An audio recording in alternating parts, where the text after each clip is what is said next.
The lead Congressman Adam Kinzinger is still with me. He's on Capitol Hill. Congress, listen to what President Obama had to say in Berlin just a few hours ago about how he hopes President-elect Trump will stand up to Vladimir Putin's Russia. My hope is that he does not simply take a realpolitik approach and suggest that, if we just cut some deals with Russia, even if it hurts people, or even if it violates international norms, or even if it leaves smaller countries vulnerable. Are you comfortable that President-elect Trump will stand up to Russia? Well, it's remaining to be seen. I've been really very impressed with what I've seen so far. Names floated out of the transition team.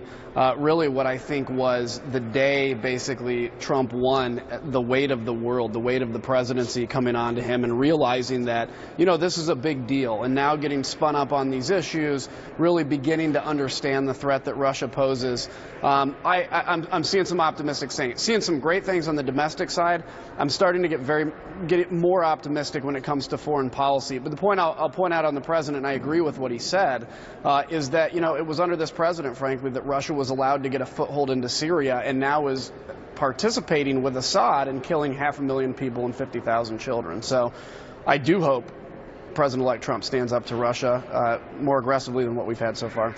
There was legislation that came up on the House today that would have sanctioned Russia for the cyber attacks on the U.S. that impacted the U.S. elections. You told me back in September that you suspected Russia was behind the hack of the Democratic National Committee. Wouldn't this measure have at least done something to hold Russia accountable for trying to meddle in the election?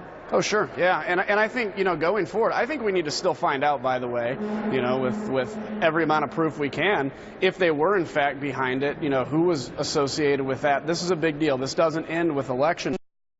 But especially going forward, we cannot set a precedence. We're not, an old satellite country of the Soviet Union. We're the United States of America. So to allow any country to come in and try to mess with an election system with information or whatever is a big, serious problem. And so not just that, but you also can get into, if you find information on somebody, for instance, this is spycraft, where somebody can turn them into spies for the state by having embarrassing information. So cyber protection is extremely important. It's something our committee's taken up, but we actually have to move faster, because unfortunately technology is moving faster than the works of government in securing it. Listen to National Security Agency Chief Admiral Mike Rogers talking to the Wall Street Journal about the hack of the DNC, saying it was intentional and done by a nation state. Take a listen. There shouldn't be any doubt in anybody's mind. This was not something that was done casually. This was not something that was done by chance. This was not a target that was selected purely arbitrarily. This was a conscious effort by a nation state to attempt to achieve a specific effect.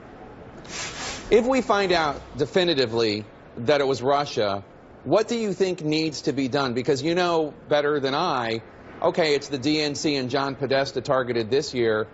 Next year, it's the RNC. Yep. And who knows, Steve Bannon or Reince Priebus. Yeah, so, when it comes to cyber issues, first off, defense is the best offense. So if we can defend that information, that's important. Understand that, what you send out on email can be revealed.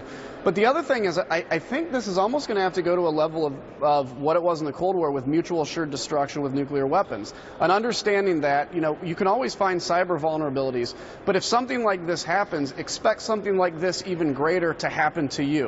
There was discussion about, there's very embarrassing information that probably could be revealed to some level about Vladimir Putin and his business dealings overseas. You have to get to a level where we're willing to go to the wall to also, so that somebody understands that any attack on our sovereignty would result in at least equal, if not greater, penalties for them. Admiral Rogers, while we're talking about Admiral Rogers, he was at Trump Tower today to discuss potentially taking the helm at the CIA, we're told. Under President Obama, drone strikes and covert counterterrorism operations were largely shifted from the CIA to the Pentagon, which meant more congressional notification, a measure more of transparency. One would think, and I'm just hypothesizing here, but one would think that installing a military guy at the CIA could signal a shift of those operations back to the CIA, back into the shadows. Would you be comfortable with that? Well, I don't know if that's necessarily signaling it, but let's say theoretically that something like that would happen. I think there needs, anytime you can have more congressional oversight is obviously better. You have an intelligence committee out here that reviews this kind of stuff, which is important. I think drone strikes and any kind of counterterrorism operation shouldn't be put necessarily in, where it's going to mean the best politically, but should be put where it's going to be the most effective. And if the CIA has better footprints in certain countries that the DoD doesn't, and vice versa, it ought to be given control there. I mean, our number one goal needs to be within the confines of, good humanity and Constitution to destroy the enemy that's trying to destroy us. So wherever we can do that best, I'm all for. Congressman, thank you, and congratulations on your reelection, by the way. Thanks, Jake. Appreciate it.